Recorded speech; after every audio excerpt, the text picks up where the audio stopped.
A ciência definiu parâmetros para encaixar as pessoas em um peso ideal.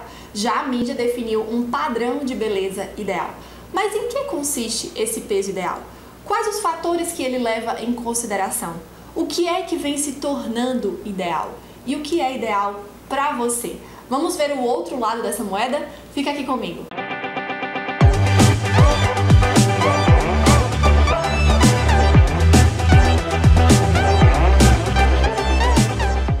Muitos fatores determinam se estamos ou não saudáveis. Mas por que se fala tanto ainda sobre peso ideal? Como se estar magro fosse sinônimo de estar bem, de estar saudável, né? De estar com a saúde em dia. Quando na verdade isso nem sempre reflete a realidade. Mas uma coisa precisa ser dita e é uma coisa positiva, né? Muitos profissionais de saúde já têm deixado de utilizar cálculos como esse do peso ideal, ou mesmo o IMC, que só utilizam parâmetros como altura, né, e peso para quantificar saúde, né, para dizer se uma pessoa está com a saúde adequada ou não, se está com o peso adequado ou não, porque já se entende que a composição corporal do indivíduo, o seu percentual de massa muscular, o seu percentual de gordura, sua quantidade de água, sua porcentagem de massa óssea, a própria compleição óssea do indivíduo, o nível de atividade física, o biotipo do indivíduo, enfim, diversos fatores influenciam o peso saudável, né, o peso mais adequado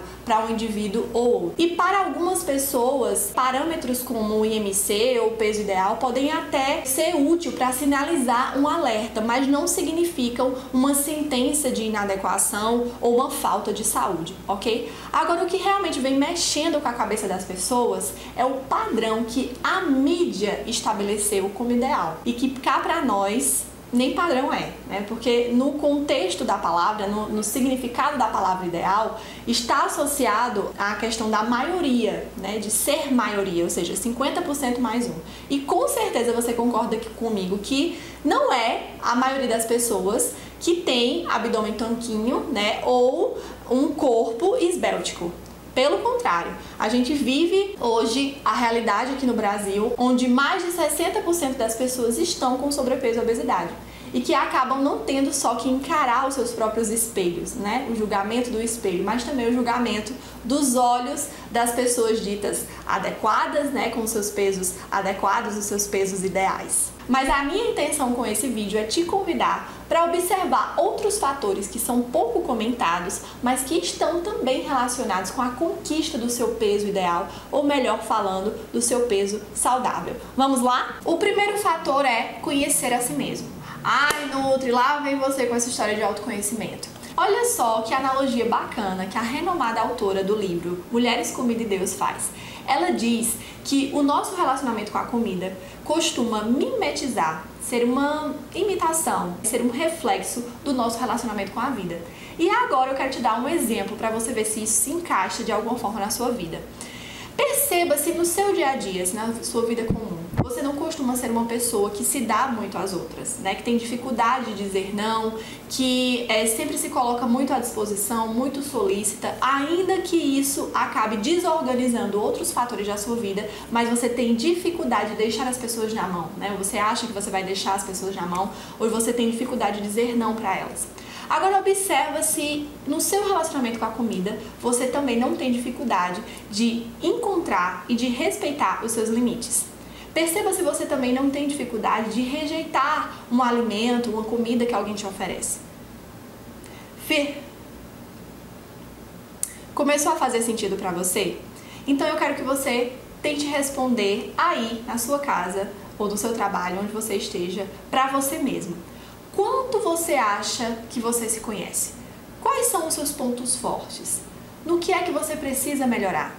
De que forma essas coisas atrapalham ou facilitam ou não a conquista de objetivos na sua vida? Como que você pode começar a mudar? Por onde você vai começar a mudar? Como você vai fazer isso? Se você não consegue ter respostas claras para essas perguntas, provavelmente falta um pouco de autoconhecimento na sua vida e, de certo, se conhecer vai também influenciar na forma como você se relaciona com a comida, certamente, tá certo? Segundo fator, abandonar a mentalidade de dieta.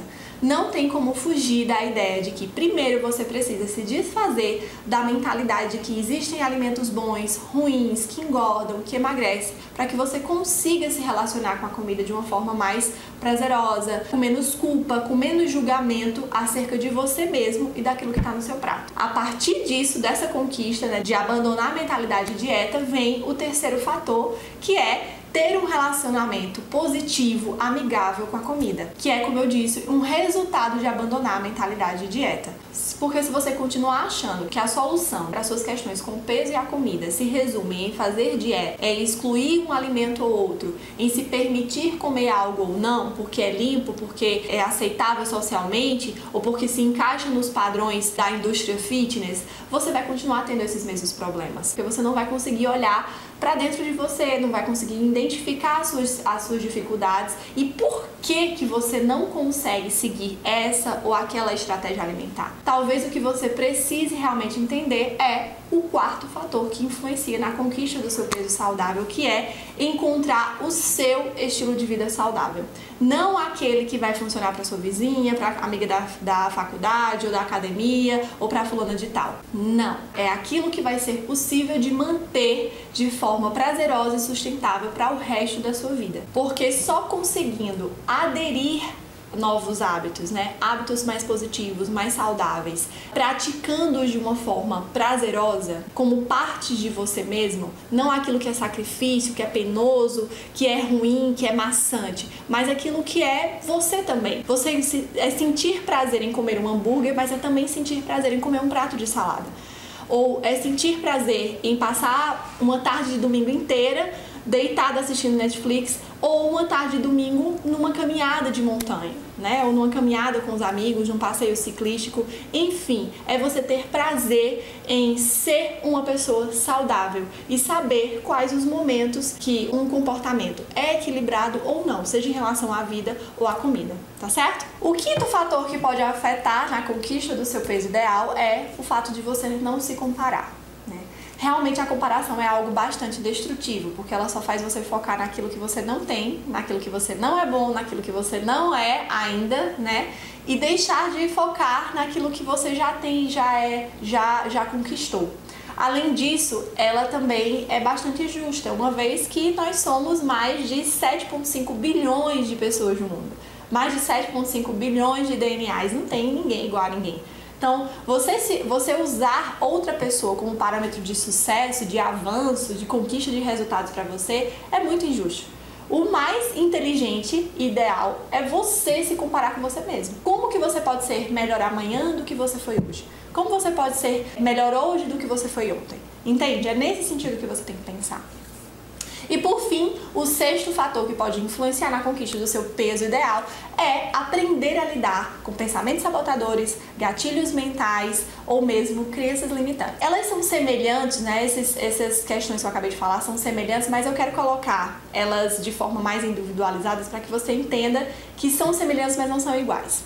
Alguns exemplos de pensamentos sabotadores são: é só hoje, não é justo que eu não possa comer como fulano de tal ou como todo mundo, eu gostaria de ter comido mais quando já se está saciado. Não significa que nunca você vai exagerar um pouquinho ou que nunca você vai comer por um motivo emocional, mas é pensar essas coisas que eu estou falando com frequência, certo? Com uma frequência maior do que seria saudável pensar.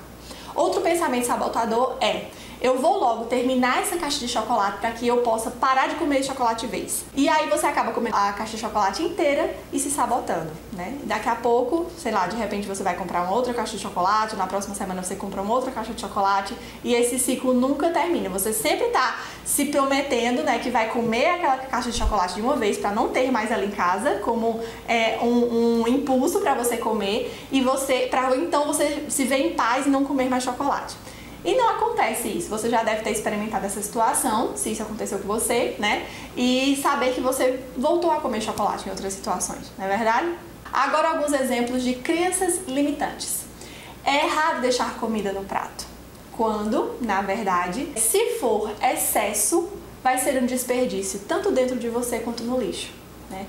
Emagrecer é muito difícil. Eu odeio fazer exercícios. Eu odeio comer salada. Minha genética é péssima. Todo mundo lá em casa é gordo. Não tem como eu não ser também, né? E o pior que eu acho que é, eu não tenho jeito, né? Eu não tenho vergonha na cara. Olha como é triste e duro pensar acerca de si mesmo dessa forma, não é verdade?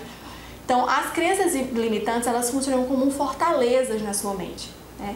Um edifício, assim, com um fundamento muito forte, né? Muito firme, de muitos andares, que para você conseguir se desvencilhando desse pensamento, dessa crença, vai bastante tempo, vai bastante trabalho mental, inteligência emocional, para entender se faz sentido ou não permanecer pensando assim.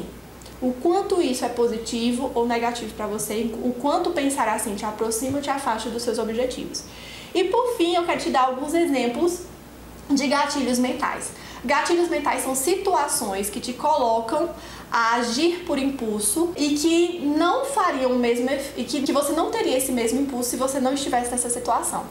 Exemplo, eventos sociais, um ambiente que tenha muita comida gostosa e à vontade, rodízio de pizza, alguém que te oferece comida ou que te oferece alimento e você sempre aceita, né? Você nunca diz não. Então, esses são exemplos de alguns gatilhos mentais. Diante de tudo isso que eu falei, eu imagino que agora faça um pouco de sentido para você, né? Que talvez o problema, a sua dificuldade para emagrecer, não seja simplesmente o fato de você não estar conseguindo seguir um plano alimentar, mas sim por que você não está conseguindo, né? Quem você precisa ser ou se tornar para conquistar esse objetivo? Quais as habilidades, quais as novas competências que você precisa adquirir?